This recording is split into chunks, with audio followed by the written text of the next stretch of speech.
Right, guys, the last thing for English today. We are going to talk about something that we use in English, okay?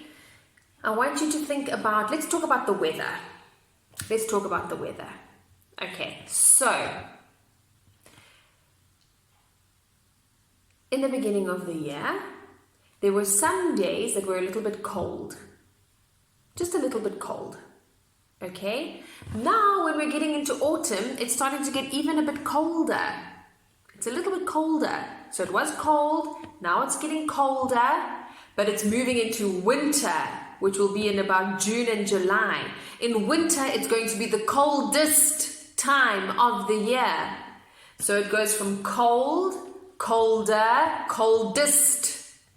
This is what we call the degrees of comparison. Okay. I'm going to find a very nice seesaw activity to practice this. But let's just read it in our books. This is actually rule number 25. It's the very last rule in our rule book. Okay, but we're going to do it this week. Alright, so it says for rule number 25. When words end with or ist, we are comparing things. Okay, so here are some examples. When we are comparing two things, we use er. Okay, the tree is taller than the swing. Hand me the longer of the two pencils. The soccer ball is bigger than the tennis ball. Those are er. Then, if we are comparing three or more things, we say ist. She is the tallest of the four girls. He is the fastest boy in the class. I think this is the prettiest picture in the class. Okay, so that's when we use ist, when there's three things or more.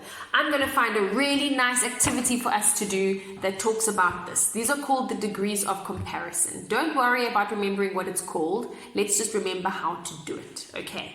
They've got some nice examples here that we can actually do together. I will also add these. But for today, let's find something fun to do on Seesaw. Okay. So let's quickly, just before I end off the video, let's just give some other examples. Hot, hotter, hottest. We can say I am tall, somebody else is taller, and somebody else is the tallest. We can say I am short, someone else is shorter, and someone else is the shortest. Big, bigger, biggest. We can say small, smaller, smallest. Okay, so those are the degrees of comparison. Let's find something fun to do with it.